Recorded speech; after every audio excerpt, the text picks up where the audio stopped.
Welcome to Old Guy Tech, the OGT.TV recording studio. Technology for the rest of us.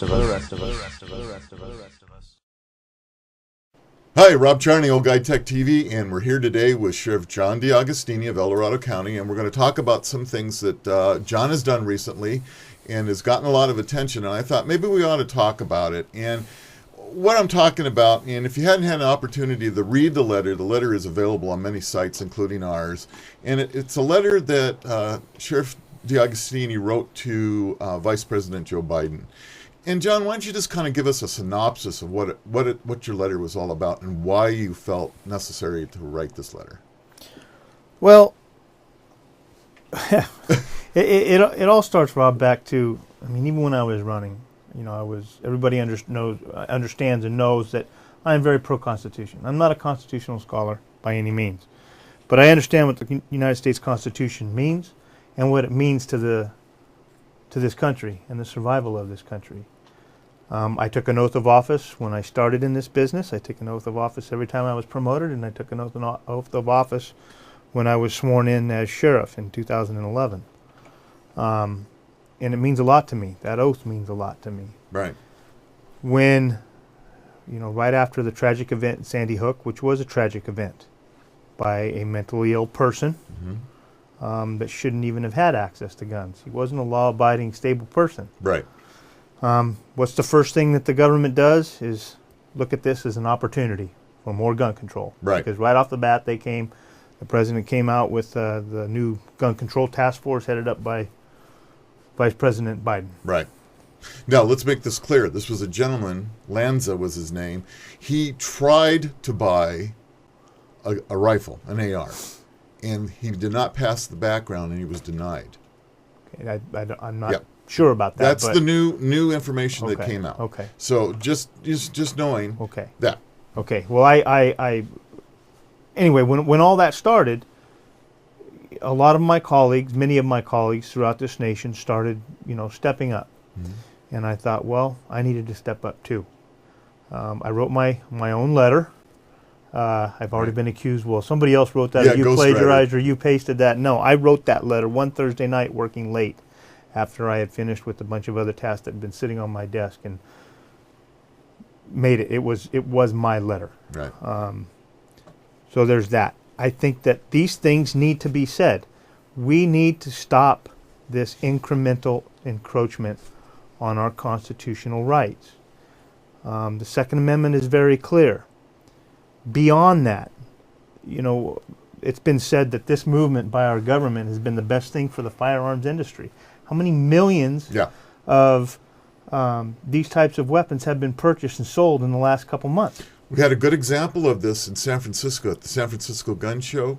NRA signed up in one day 1,000 new members. 1,000 new members. So you're seeing what the nation is stepping up and waking up. Yes. So I wrote what I wrote. I meant what I wrote. This is not a gun issue. The so-called assault weapons. They can't even define what an assault weapon is. The only thing the reason they're calling an assault weapon is if it's black and it looks like a military weapon. Must be bad. Must be bad. What's next? A 700 SPS TAC, which is a black bolt-action rifle in a black stock. That'll be the next increment. Yeah. So we need to stop this now. We've seen where these have gone. We've seen it before when they tried this in 1994, and in 2004 when it's sunshine, they let it go because the numbers didn't show what it was supposed to show. Right. What they all said it would show. I've been criticized. Well, nowhere did they say in any of the president's things that he says he's going to do executively, nor the things that are going to be proposed before the Congress. Nowhere in there did he say that they're going to confiscate guns. They're going to come and take guns. They're right. They didn't say that anywhere that they were going to come and confiscate guns. Right. Today. Who's to say tomorrow they say, you know what, these guns have been banned, we believe, and they finagle the numbers, because you can make statistics look any way you want, right? Absolutely. I get hit. Where'd you get your stats? You said the statistics show facts prove out. Well, John Lott's book, the federal reports every year, the Right. universal crime Right. reports every year, The FBI reports. FBI Right. reports. Those prove that out. You can't argue with it. I'm in the business. I'm in this stuff. Yep. I understand it. Yep. So we move forward. Let's say that they do say, you know what? These firearms that were purchased are now banned. We're showing that it works. We need to get these guns off the street. So they're going to come and say they are going to try and take guns. Yeah. Then it's not just a Second Amendment issue. Then it's a Fourth and a Fifth Amendment issue. Right. You can't seize property. You can't do any of that unless with a warrant, exigent circumstances, or consent. Right. Law's very clear on that. And the Fifth Amendment, due process. There'll be no due process there. So all these constitutional concerns is what bugs me. Right. So I wrote what I wrote. I felt it needed to be said. And, God bless a lot of folks in this nation, sheriffs in this nation that are standing up and saying what needs to be said. Hopefully our government will listen. I just saw on the news that the International Association of Chiefs of Police have all supported this gun control. Chiefs of police are not elected officials. No, they're not. They answer to The city council. City council That's and right. the city manager. Right. Yes, they take their oath, but they also have a job. Right. And they want to protect their That's job. right. And no offense, they most of the chiefs I know are really good men, and they do a fantastic job, or women, and they do a fantastic job. But this is a critical point. In 1994, I don't remember it being as hot and as Contentious. Yeah. time as it is right now, Yes. dealing Yep. with the same issue. And I think it's because people are just tired of it. They just want to get on with their lives. That Constitution is here for a reason. We need it. I believe it was divinely intervened or divinely created. You can't get around the fact that it absolutely was based on Judeo-Christian values. You cannot. It's proven in the documents. I've read the Federalist Papers. I've read the Anti-Federalist Papers. Right. It's here for a reason. People say, well, it's a 200-year-old document. It was time to move on. We're grown. We've grown out of that. No, we haven't. How old are the Ten Commandments? How old are the Ten Commandments? Have we outgrown the Ten Commandments? Absolutely not. No. Now, of course, we're stretching. We've stretched them, and the family and the values that are in that, we don't hold them as dear. 'Cause society, I should say, doesn't hold them as dear as they should, I believe. Yeah. But they are just as applicable today as they were then. Right. Now I'm sure I'll get a lot of flack saying, "Who's comparing the Ten Commandments to the Constitution?" I know, but and I don't care. That's you're fine. not really comparing them, but you're talking about the fact that what was said then is still true today. Absolutely. What the Second Amendment says is still true today. We had an opportunity, happened to be shopping for ammunition in one of our local stores, and we ran into a son and mother. The mother was from Hungary. Yeah, she escaped out of Hungary. When Hungary was turning communism.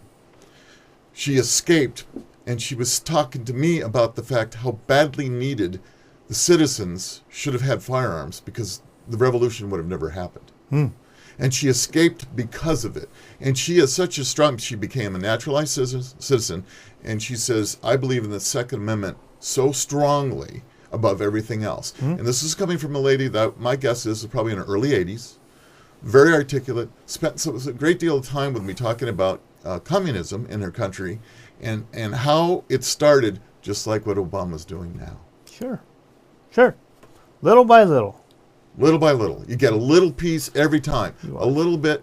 And that's why it's so important, even if they back off of this issue now, even if they back off, that we stay vigilant as a nation and we keep in the fight and we keep fighting this, because they'll say, okay, we won't do this. But then they'll slip in a little trailer bill somewhere. They'll slip in this little something here, or a tax on ammunition, or a ban this type of ammunition, and all this other thing that quite frankly, we already see a lot of these things in California. Right. And if we keep letting that happen, we'll be here. What they're talking about, we're going to get it. Maybe not today. Yeah. but down the road. Well, a lot of what Obama did with his executive orders, we already have in California, and unfortunately, the other area that they're really starting to go after is ammunition. He's got another bill in again about making internet sales of ammunition illegal, making it has to be person-to-person sales of ammunition, making the store get a special license for it. They'll be taxed. They're going after the ammunition now. I heard something about interstate transportation of ammunition. Right, and in other words, we can't go to Nevada and go to Cabela's and buy ammunition and bring it across. We become an importer then. I mean, it's just they're going after every crazy angle, and it's just unbelievable. And we know that it's just a matter of time. They're going to keep digging. They're going to keep at it, and we've got to stay the course. Now, I have a tape here, real quick, that we're going to look at real quick from the sheriff of Milwaukee County, and I think it's pretty interesting. But I do have a question about it, so let's hear it first. Sheriff David Clark, I want to talk to you about something personal. Your safety. It's no longer a spectator sport. I need you in the game. But are you ready? With officers laid off and furloughed, simply calling 911 and waiting is no longer your best option. You can beg for mercy from a violent criminal, hide under the bed, or you can fight back. But are you prepared? Consider taking a certified safety course in handling a firearm so you can defend yourself until we get there. You have a duty to protect yourself and your family. We're partners now. Can I count on you? This safety message brought to you by the Milwaukee County Sheriff's Office. Now, very interesting message. And what's happening is that he's now being accused of using scare tactics because he's facing a budget cut. So we've got all these people spinning a statement that was as good as his statement was. Mm-hmm. He was right on the mark. Do you believe he was right on? Absolutely. With that statement? Yeah. So now, you come out and you make a statement as bold as this gentleman did, which I believe he believed, but all the others, naysayers, are saying, no, he's only doing that because of a budget cut situation. He's trying to scare the city council.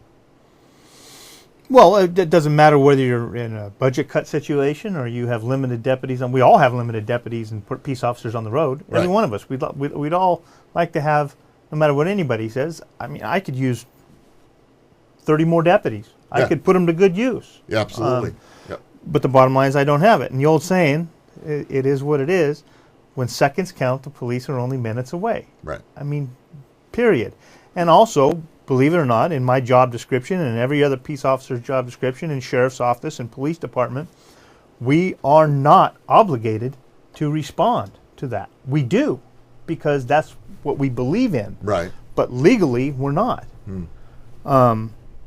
All he is saying is that if you want to protect yourself, if you want to, he's not telling you have to. Right. If you don't believe in it, fine, don't. Right. But get the proper training and get a firearm and protect yourself. Absolutely. What's wrong with that? Nothing. That's the way it should be. Absolutely. And there was a story recently again about a young lady that testified in front of Congress, I believe, on her AR-15 that she had and saved her life with it. And she talked about the fact that these stupid round limitations in the magazines make no sense. She said she needed every single bullet she had to fend off 2 people that were attacking her in her home. So right away, we have all the antis saying, nobody needs a 30-round magazine. I mean, I've even heard it to, New York's going to 7 rounds. I've heard people say, you only need a 3-round magazine. And you're going to like this one. I wish I had it in front of me. One of the new pieces of legislation that's coming out is...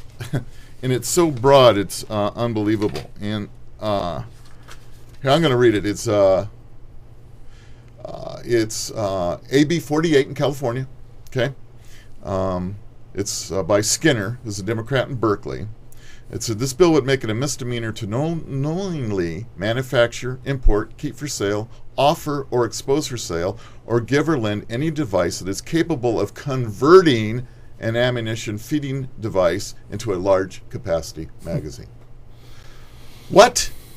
Am I going crazy? Does that not? I mean, what we're seeing is that means a pair of pliers could be illegal if you look at this. It's just another legislation that absolutely is not going to take care of what the issue is. The issue is a an extremely hampered mental health provider industry. Right. We don't have that. And our prison industry and our jail and these criminals, that's the revolving door situation that we have, and we've all talked about it. Right. Everybody understands that. If you use a gun in a crime, you go away. If you're a criminal, you go away. Right. The bottom line is that these laws are going to have absolutely no effect on the criminal or mentally ill population. None. All they None. are going to do is limit the rights and the ability of a law-abiding citizen to protect themselves That's or their correct. families. Period. That's right. Right. And the number is so lopsided that the crimes that are being committed with firearms are so largely stolen. I'm not Well, see, and 100% that's one of certain the things. percentage. That's but I mean, one of the it's arguments huge. they use, though, is that if they're not out there, then they can't Yeah. be stolen. That's baloney. They'll get them. They'll Oh, get 'em. absolutely. They'll Did get it 'em. stop prohibition? Does it stop Absolutely marijuana? not. Does it stop any of illegal drugs? Absolutely They're not. illegal. You know the argument, well, only the police should have those Yeah, high-capacity magazines. Well, why? Why? My deputies carry the best, I believe, the best that I can afford as an agency. Right. You know, we issue Glocks Right. with high-capacity magazines. We issue M4 style rifles and AR-15 style rifles to combat and deal with that element in our society that wants to hurt us That's or right. hurt the community That's or right. hurt the people we serve. Why shouldn't a law-abiding citizen be able to have those same weapons Well, but you to see, protect themselves? I have never in my career been afraid of a law-abiding person in possession of a firearm. None. good for you. Not once, Good for ever. you. Now, a crook or a knucklehead? Oh, yeah. Absolutely. Sure. But, you know, there was a city council meeting. It was really interesting. And it was another video that I watched. And a veteran, a 5-year veteran who was wounded, young man, came up and spoke in front of a city council to talk about the fact that he has a carry concealed weapons license, that he exercises his right to carry, and that he had his gun at the city council meeting. Well, one knucklehead council person stood up right away and said, point of order, I want to pass a bill saying that nobody can carry a gun in city council. They got a second, and it died for lack of anything else. The rest of the council was smart enough to know that this guy's an idiot. And the mayor actually said, I feel safer with you here than not. Absolutely. Got right to the crux of it, right to the point. We make ourselves safer. And we can go on and on and on all day and for days and weeks and years about it. And I feel how I feel. I'm firmly convicted in how I feel and where I stand on this. I know there are others that feel the other way, and that's fine. Sure. That's their prerogative. That's their First Amendment right to tell me that, Right. to say they don't agree with it. But I'm to the point now where, I don't even want to argue it. I know what I feel. Right. I'm not here to argue. This is how I feel. This is my convictions. I put it down on paper. I'll stand by it, and that's the way it is. Well, you're not going to... Nobody's going to change anybody's mind here. We're all pretty much entrenched. And Senator Feinstein is holding up guns and everything. And one of the things that really bothers me, John, is when Congress passes a law and then exempts themselves from this law, it drives me crazy. Mm-hmm. It's I not agree. supposed to be that way. No. Anything they pass is supposed to be for them as well. And yet, in a number of these assault weapon bills that are coming up, there are literally lines in there saying, except for Congress or senators. Literally. They're putting exceptions in for themselves. And so, how does that work? Obama just came out recently and said, hey, I shoot skeet at Camp David all the time. I doubt that there's a skeet range there. I bet it's a trap range, and I bet he doesn't know the damn difference. Okay? And what does skeet or trap have to do with the Second Amendment Who anyway? knows? What's he trying to show? Oh, I've shot a gun? Big deal. It has nothing to do with it. But that's how they're polluting the waters. They're trying to muddy it. Almost like, oh, well, I believe in guns, but I don't believe that you should have a gun. I believe that I should have a gun. That's right. But we talked a little bit about the mental health issue, and let's address this a little bit, because I think it's a slippery slope on this one. Okay. Now, my medical history, and I think we talked about this a little bit before, is my personal medical history, and I don't necessarily want the government butting into it. But I understand that if my doctor felt I was a danger to myself or others, we've hamstrung them in such a way that they can't report it. Absolutely. So somehow we have to have common sense in mental health, but I don't have the answer for it. Well, I don't either, and that's we know what we know, and we know what we believe in firearms and the Second Amendment because we know those issues. Right. We know that topic. Right. So I believe we have a lot to offer to the conversation, to the argument. We have professionals that know the mental health issues that are out there. Let them figure it out. Let them help us figure it out. And it's not so much you as a person saying, I think my issues are between me and my doctor. I don't have a problem with that. But when you have situations such as Mr. Lanza, Right. whose father apparently had said in the past, I know my son had mental health issues. Me Right. and my wife tried to get our son mental health issues, but weren't Helped, getting what right. we need. Aaron Bassler in Mendocino County last year that shot the 2 murder scenes, the mayor or the Right. chairman and councilman Jerry right. Mello there in Fort Bragg. His father, he repeatedly reached out to get his son help. Right. Repeatedly. And he couldn't get the help that he needed. Nobody would listen. He fell through the cracks. The president says if we can prohibit one death, if we can eliminate one death, there you go. Yeah. Listen to these We're going to people. take everybody else's rights away. Listen to these people and listen to what the issue Yeah. is. They can't get the mental health for their family members or people to listen. Right. Listen to them. You'll prevent one death and many, many, many more. So why don't you focus on that? They stripped the mental health funding years ago. I believe it was under was it under Reagan? I believe it was under Reagan. It may have been. Under It may Reagan. have It is a very delicate subject, and it's very touchy. And I'm not a doctor, but I do know that there are individuals out there that need help. Right. We're very involved in the El Dorado County Sheriff's Office with the local chapter of NAMI, the North National Alliance for the Mentally Ill, and the local mental health. And we have critical incident training and identification and how to deal with the mentally ill. As you remember, a few years ago, we had the El Dorado County Sheriff's Office had a string of confrontations with mentally ill persons that resulted in death.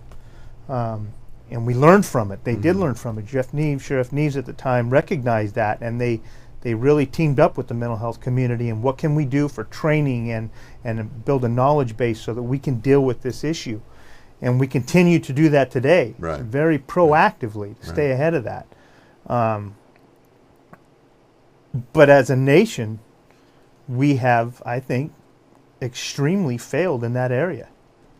When you as a parent or you as a family member say, my brother, my son, my daughter, my sister has these extreme mental health issues, can somebody please help them? And they don't get the help. And they don't get the help, whether Right. it's because, they're an adult, they're on their own, Right. we can't do anything for you, Right. or, the one nowadays, and I used to understand that, we don't have the funding, I'm sorry, there's nothing there. Well, Yeah. it is what it is. It is. I don't have the funding either, and I'm doing a heck of a lot of things within my budget, so. Here's my area that I'm a little bit worried about on the mental health issue. So right now it's adjudicated mentally ill. People are limited from being able to purchase a firearm legally. Okay. Mental health and health practitioners in general, doctors, physicians, all tend to be very liberal-leaning, almost non-gun type guys. You rarely meet them. My worry, my paranoia is we get these guys all into a group and we get them to recommend something, and I'm scared of what the outcome might be. Well, and so I think you're right. We have to have a meeting of the minds. We have to sit in and talk about it. But I think we have to be part of the conversation and not just the mental health industry. Yeah, I mean, I think it has to be reasonable and have a lot of common sense, which we all know isn't that common anymore, into it. And absolutely, everybody should be in the conversation, just like they are now on the gun control issue. Everybody's in the conversation. But the bottom line is that it is broke. I firmly believe that. Sure. And I mentioned that in the letter. That's where one of the issues is. And to say that controlling firearms, which has nothing to do with that segment of our population, all that has to do with is the law-abiding people that don't want to become criminals. Right. That's right. all that has to do with. I agree. And, I'm taking a little heat for the position that I'm taking in because I blame, in the Sandy Hook shooting, Lanza's mother for what happened, simply because she did not secure her weapons in such a manner that the son she knew was mentally ill was able to get to him. And, I hate to point fingers, but when you look at it, if you secure your firearms, if you know that you have a family member with an issue, I think it's your responsibility to make certain that individual cannot get access to the firearms. Yes, I mean, you're right, and that's common sense. That's common sense, and you're absolutely right. However, Adam Lanza is the one that did it. Oh, yeah, obviously. I mean, but again, he was mentally ill. So under the definition of mentally ill, he was beyond his ability to be rational. Mm-hmm. So, and it takes somebody that's very, very sick to do something like he did. Mm-hmm. Yes, and you're right. They should have been kept in a safe and responsibly possessed. Absolutely. I mean, I grew up in a family of firearms. We took that issue with firearms very, very seriously. They weren't a toy. Oh. You learned all the safety measures, and you also made sure that you secured your weapons in a safe manner. Mm-hmm. And I think that's important for individuals to do. And I think that would help stop some of this. I think the family has to take some responsibility. If they know they have a family member that's mentally ill, I think the family has to take some responsibility as well. Well, I mean, it's simple. If you knew you had a son or a daughter that was suicidal, right, would you leave your gun laying on the kitchen table? Absolutely not. Absolutely not. So it's reasonable. Right. So then we've got, so we do have that issue of common sense, and we do have the issue with mental health being broken. We've got to do something about that. But I think this is going to continue into our discussions for many, many years to come. And I all I can say is, once again, thank you for writing the letter that you wrote. I know that there are many other sheriffs throughout this country that are doing the same thing, and writing to Biden, writing to Obama, writing to their senators. And thank you very much for doing that for us. And don't forget, us as individuals also, we should be writing letters as well. Absolutely. Explaining our position. And I think it's important that we don't let this legislation be jammed down our throats when we know that the vast majority of firearm owners are safe and do the proper thing. Yep. So that's the way I feel. Me and too. That's the way you feel. Absolutely. And I think, you know what, I think we did a good job of covering your letter. And again, people, if you have any questions, I know your door is always open.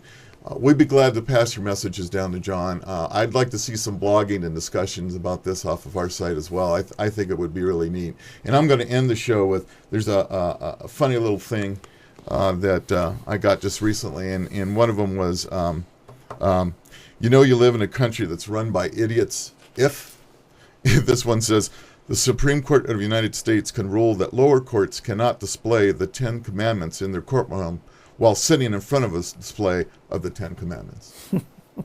So I'll leave you with that thought a little bit. I think somewhere we're getting mixed up in this country, and hopefully we can bring it back around. And this is Rob with Old Guy Tech TV, and thank you, Sheriff DeAugustini, for being with us, and we'll talk to you soon. Hey, it's Rob Charney, Old Guy Tech TV, and we're going to bring you the news on Wednesday, February 6th at 6 p.m. to talk about what's going on in the world. May it be gun issues, may it be any kind of issues, whatever it is you want to talk about. We're going to have you be able to call in and be part of the news show, as well as us bringing headlines and other things that you might find interesting. So I hope that you plan on attending this show with us. That's February 6th. That's a Wednesday at 6 p.m. We'll see you then. This episode of Old Guy Tech TV is brought to you by Ward's Automotive, specializing in Banks Power and Pack Brake, servicing your car or truck and specializing in diesel engines. Over 30 years of service, located in Diamond Springs, California. Give them a call at 530-626-5588.